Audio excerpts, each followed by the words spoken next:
Okay, welcome everyone to the Gulf Coast Prairie Landscape Conservation Cooperative Lunchtime Webinar Series, February 2016 edition. Before we begin, I remind everyone listening to please mute your phones during the presentation. There will be time and we encourage you to ask questions after the presentation. Today we're joined by Dr. Michael Osland and Corinne Griffith. Both are with the USGS and are stationed at the Wetland and Aquatic Research Center, formerly the National Wetlands Research Center, in warm and sunny Lafayette, Louisiana. In a short moment, they will talk to us about tidal saline wetland migration analysis for the U.S. Gulf of Mexico coast. Before they take the floor, I would like to briefly introduce each of them. Dr. Osland is a research ecologist at the Wetland and Aquatic Research Center. In broad terms, his research examines the response of ecosystems to changing conditions and the implications for conservation and restoration. Prior to joining the USGS, he was a postdoctoral investigator at the U.S. Environmental Protection Agency's Gulf Ecology Division. He earned a PhD in ecology from Duke University and has a Bachelor of Arts in Biology from Willamette University. Also, he was a Fulbright Scholar in Costa Rica and served as a Peace Corps volunteer in El Salvador. Ms. Griffith is a geographer at the Wetland and Aquatic Research Center. Prior to joining the USGS, she earned a Master of Science in Geography at the University of North Texas. Ms. Griffith also holds a bachelor's degree in Environmental Science from the University of Texas, San Antonio, and has a certificate in Geographic Information Systems from the University of Denver. The bulk of her time with the USGS has been spent primarily working on the project that she and Dr. Osland will present to us today.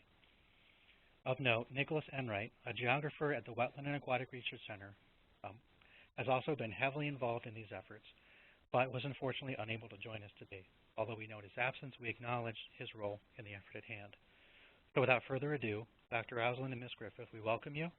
You have control of the WebEx, and the floor is yours. Okay, thanks for that introduction, Ben. Can you hear me okay? Yes, I can. Okay, thank you. Okay, so the title for our talk today is Barriers and Opportunities for Landward Migration of Tidal Saline Wetlands with Sea Level Rise and Urbanization. And this is a project that was funded by the U.S. Fish and Wildlife Service, the USGS Ecosystems Mission Area, and it's a multi-LCC project in that it includes the 4 Gulf Coast Landscape Conservation Cooperatives.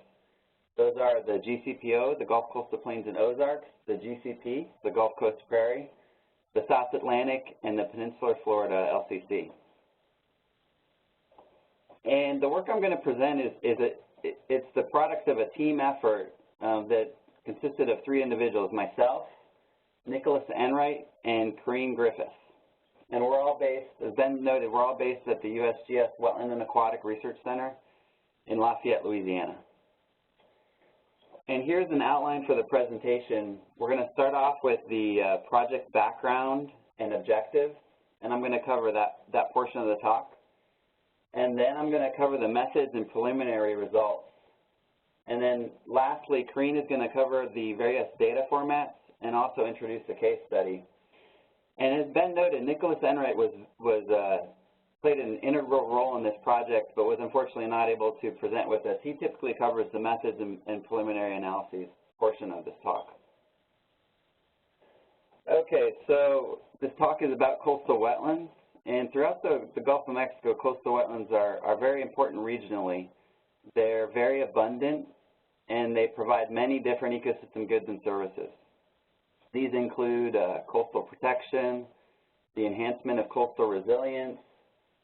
They have the ability to store large amounts of carbon via soil burial. They provide fish and wildlife habitat and support coastal fisheries. Within this context, there's a strong interest among natural resource managers to ensure that these coastal wetlands will maintain their ability to provide these ecosystem goods and services in the future, for future generations. And within the context of climate change and land use change, there are some large challenges in that realm. And in this talk, we're going to be focusing primarily on sea level rise and coastal development. And here's a figure from a report, Paris et al., that was produced for the U.S. National Climate Assessment that illustrates 4 different sea level rise scenarios by 2100. And I'm going to talk more about that in a second. And then the other portion of future change that we're evaluating in this talk is coastal development. And here are some images from Hammer et al. That illustrate the housing unit density, housing units per square kilometer for different dates. And I want you to pay attention to the coastal portion of the GCP LCC. The areas in red are areas with higher density. And so, as you know, over the past 50 years, we've had an increase in urbanization along the coast and also in the Piedmont. Here's a projection to 2030, and I'm gonna talk more about future urban projections later on in this talk, but I wanted to show these slides to set the stage. Okay, so coastal wetlands and their response to sea level rise. Coastal wetlands, like many other coastal ecosystems, are incredibly resilient to fluctuations in sea level. Coastal wetlands, coral reefs, they've had to adapt to tremendous fluctuations in sea level in the past, and they're very resilient in many regards. But they're also susceptible to conversion to other ecosystem types, like open water, when certain thresholds are passed. And the ability of coastal wetlands to respond to sea level is dependent upon many different factors. And in this talk, we've focused on a real simple question, and that is the ability of coastal wetlands to migrate landward. And so I want to really make that clear early on, that in this talk and in this project, we're not evaluating the ability of current coastal wetlands to adapt to sea level rise in their current location. We evaluated the ability and spatial extent where coastal wetlands would migrate landward, so into adjacent and upslope ecosystems. And I'm going to show some cartoons to illustrate that in a second, but I wanted to make it clear that we did not evaluate the ability of current coastal wetlands to adapt in their current location. So here's a cartoon to illustrate the question that we're interested in. And so in these cartoons, there's different types of wetlands. The top is a salt marsh, and the bottom is a mangrove forest. And we include those two different types of wetlands because within the region, our study area, colder areas contain salt marshes, and warmer areas contain mangrove forests, and dry areas contain salt flats. And the current extent of those wetlands is dictated by many factors, but the most important is tidal range. And so the blue line represents some metric of sea level, and our interest was, in the future, the area denoted by the red boxes in this cartoon. So the area where those existing coastal wetlands could migrate and move upslope and landward under various sea level rise scenarios. And within the context of barriers, here's a cartoon that illustrates barriers due to urbanization. In some areas where there's barriers, there's not the potential for those wetlands to move landward. And so we wanted to quantify how much land was available and also where that land was present. So another form of a barrier is a natural barrier, and that could be due to topography. And these two cartoons illustrate those two differences. So in the upper cartoon, we have an area where there's a high slope. There's a natural barrier due to topography, and so the wetlands aren't able to move inland there. On the bottom, the cartoon illustrates an area that's very, very flat, and so there's lots of room for wetlands to migrate landward. Throughout this talk, we're going to use the term tidal saline wetland, and when we use that term, we're referring to these different types of wetlands collectively. That category includes salt flats, salt marshes, and mangrove forests. Within the study area, which was the entire U.S. Gulf of Mexico coast, so Texas, Louisiana, Mississippi, Alabama, and Florida, tidal saline wetlands are greatly influenced by macroclimatic drivers, temperature and rainfall. And so where it's dry and hot, you have salt flats. Where it's cold and wet, you have salt marshes. And where it's hot and wet, you have mangrove forests. That's a generalization. But we included those different categories in one category called tidal saline wetland. So the key questions for this project were, firstly, where can landward migration of tidal saline wetlands occur? Secondly, where are there barriers for landward migration of tidal saline wetlands? And the barriers that we focused on were current urbanization, future urbanization, and also levied lands. And then the last question was, how can existing protected lands accommodate landward migration of tidal saline wetlands? So we already have some products from this project. One is a USGS data series report. Another is the data themselves. So the data are available for download via ScienceBase. And we can send these links out following the talk for people that are interested. The data are also available for viewing via the LCC's Conservation Planning Atlas. And for people that aren't able to download the data and view them in ArcGIS, they can view them using a map viewer within the CPA, the Conservation Planning Atlas. And Karina is going to talk more about those products towards the end of the talk. And then we also have a manuscript that's currently under review. And here's an image of that Conservation Planning Atlas that Karina is going to talk about more towards the end. Okay, so that's all for the introduction portion of the talk. And now I'm going to move to the methods and preliminary results.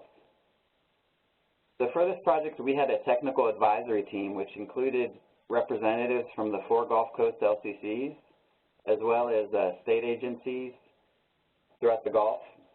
And they identified a series of sea level rise scenarios and time steps that they wanted us to evaluate. And those scenarios included a 0.5, 1.0, 1.2, 1.5, and 2.0 meter sea level rise by 2100. And the time steps that this group was interested in were current, 2030, 2040, 2050, 2060, and 2100. So by having these various combinations of time steps and scenarios, this group felt that the needs of various partners would be covered. And in this talk, we're going to focus primarily on one time step, that's 2100, and 3 different scenarios, the 0.5, the 1.2, and the 2.0 by 2100 that are identified in this report, the Paris et al. Report. However, all those other time steps and scenarios are available for download on the ScienceBase site and also for viewing within the Conservation Planning Atlas.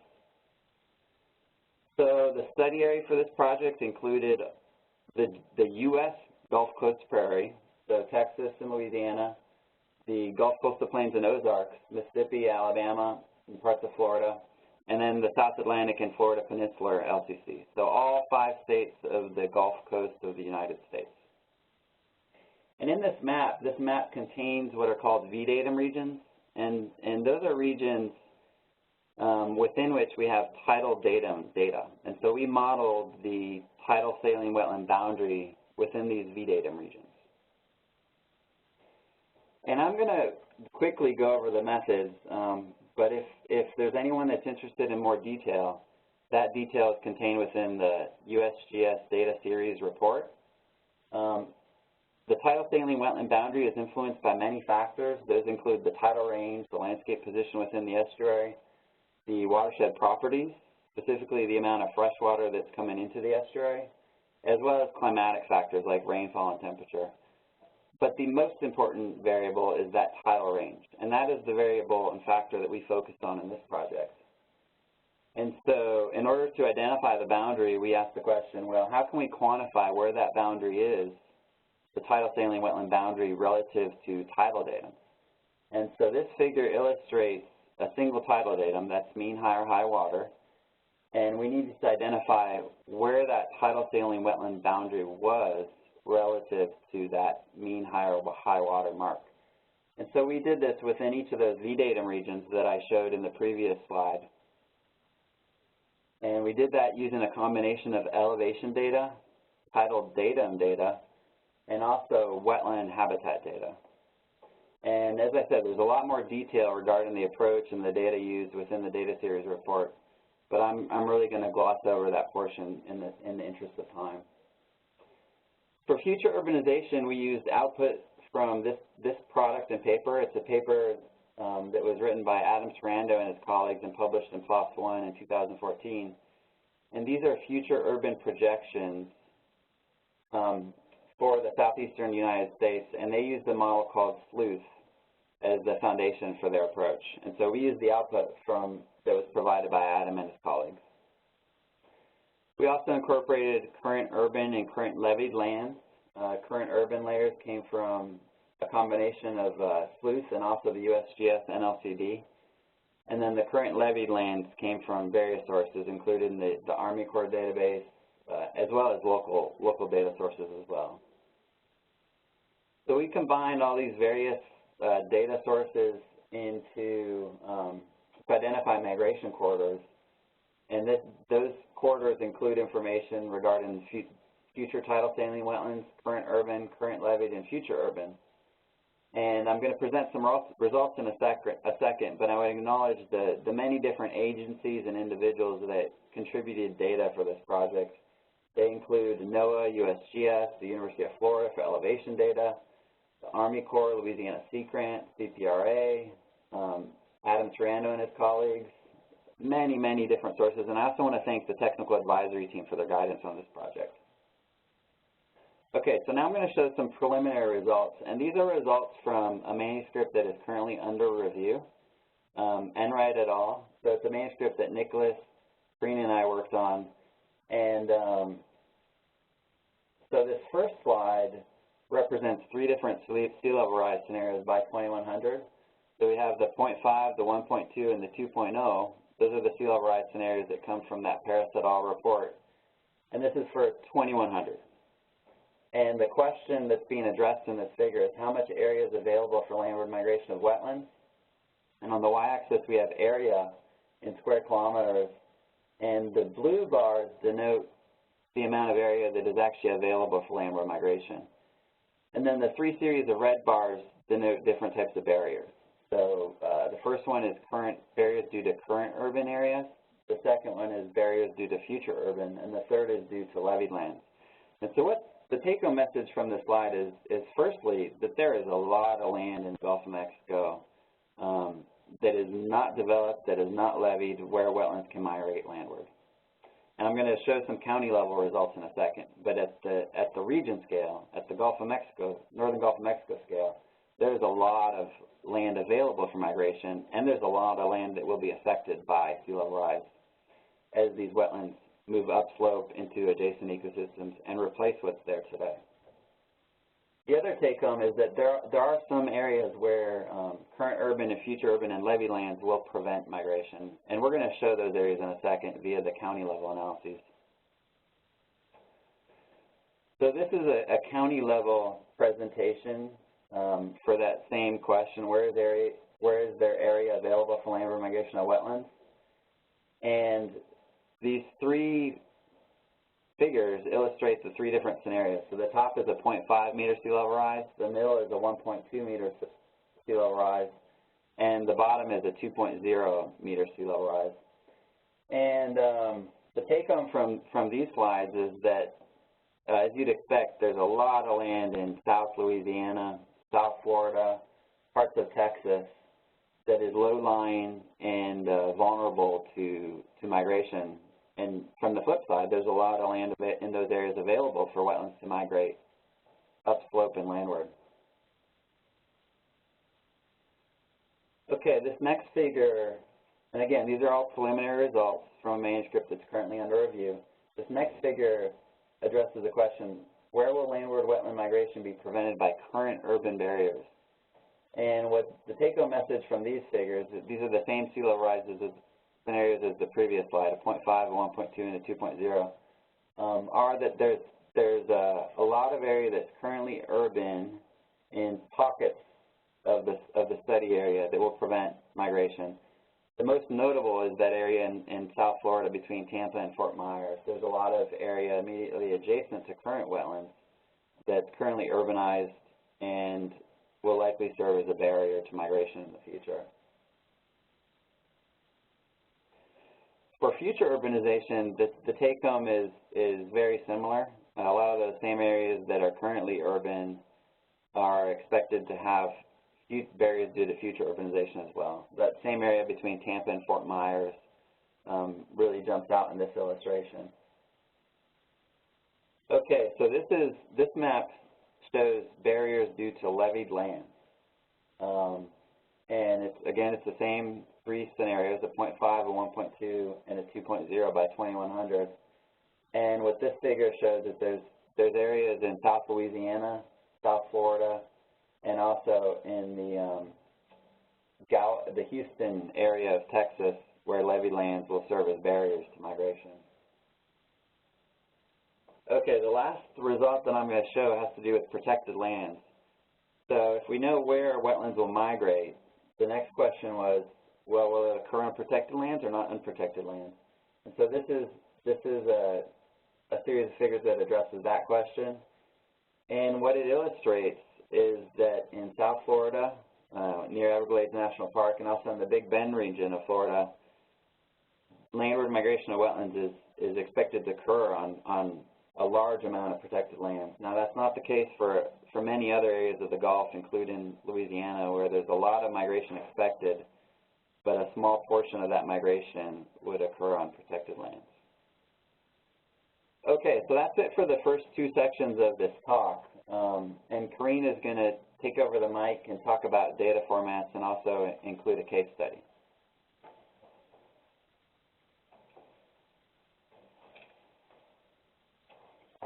Thank you, Mike. So I'm going to go over some of the data products that were produced from this project, as well as how the data is formatted and organized. So I'll be going over a little bit of the naming and also the availability of this data. So as Mike stated before, so the products that are produced from this project include a data series report, as well as the actual data available through ScienceBase that could be viewed, downloaded, and viewed with GIS or other compatible software. And also we have the data available for viewing and viewing on the Conservation Planning Atlas. And I'll go over all of these in detail later on in the presentation.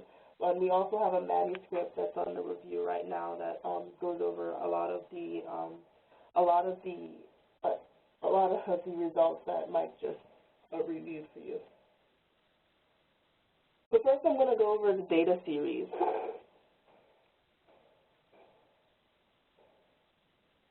So there's a lot of data that's available in the data series, over 100 raster data sets, and we also included 3 feature classes.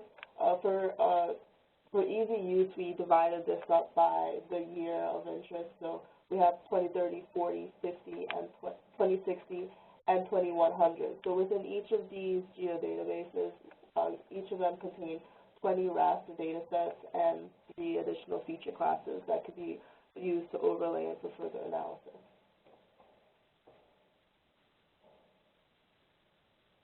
So I'm going to go over a short case study so you can kind of see how the data looks once it's downloaded, and also how it can be visualized on the CPA, or the Conservation Planning Atlas. So this is an example of an area in Freeport, Texas, where we will see 2.0 meters sea level rise by 2100. So what we see here in pink right now is the current extent of tidal saline wetlands, and in black further up to the top and to the left we see current urban. I want you to note that this area of Freeport here that is urban is also surrounded by a levee, and you'll see how this has been noted in a moment. So this is an example of the actual amount of tidal saline wetland migration that would be predicted for 2.0 meter sea level rise by 2100. And in gray, this is the predicted future urban area by 2100. So as we see here in green, within the Freeport extent is actually what's considered within a levee.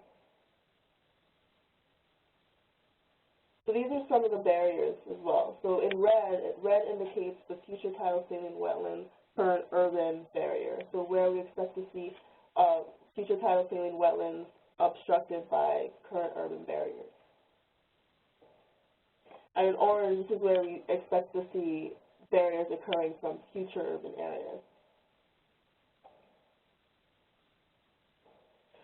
So here in light green, this actually indicates future tidal saline wetlands that could potentially migrate by 2100, but within a levied area.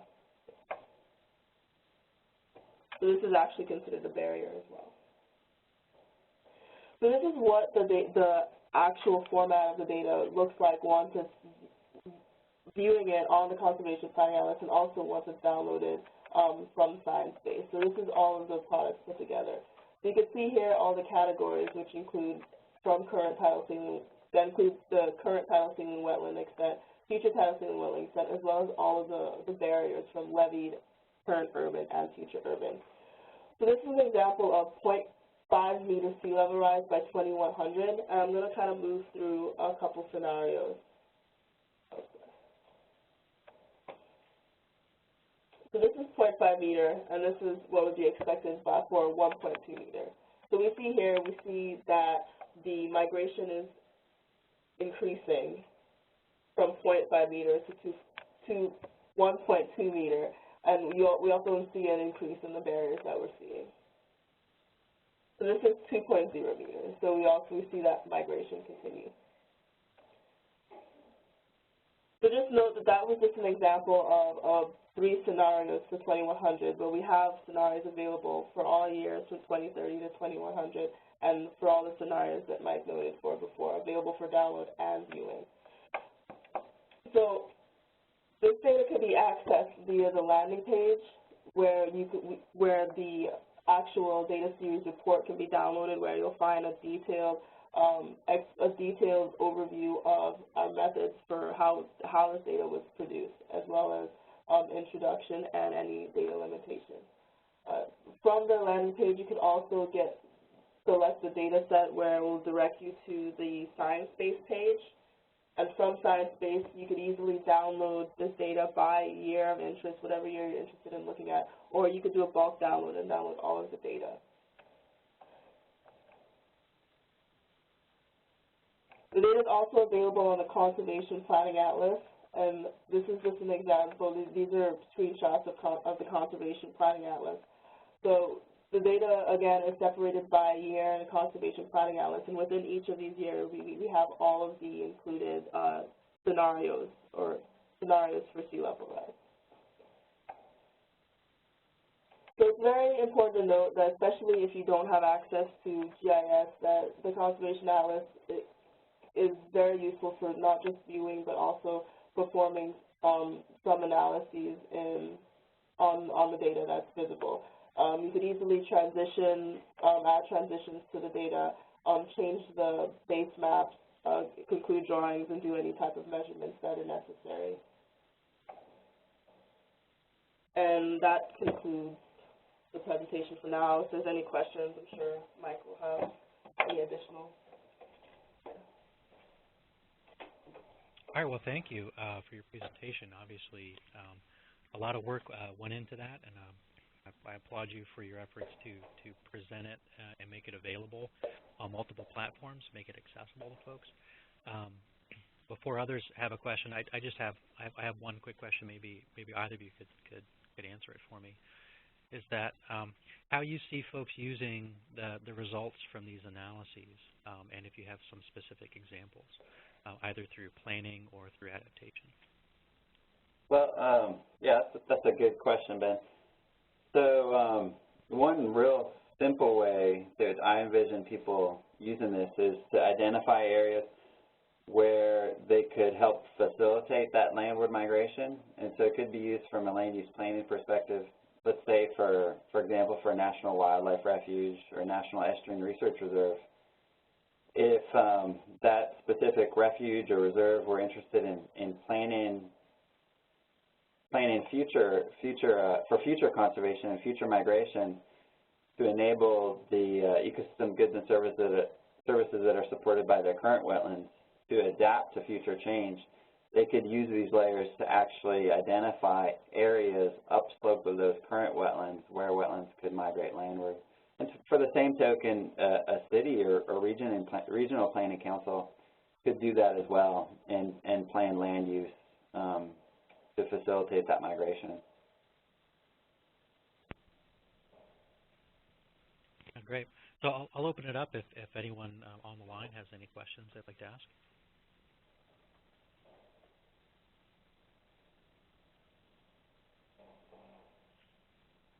Okay, if not, I have one more question that it sort of is outside of the scope of this analysis, but looking at the fact that in doing the analysis you combine mangrove with emergent tidal wetlands, and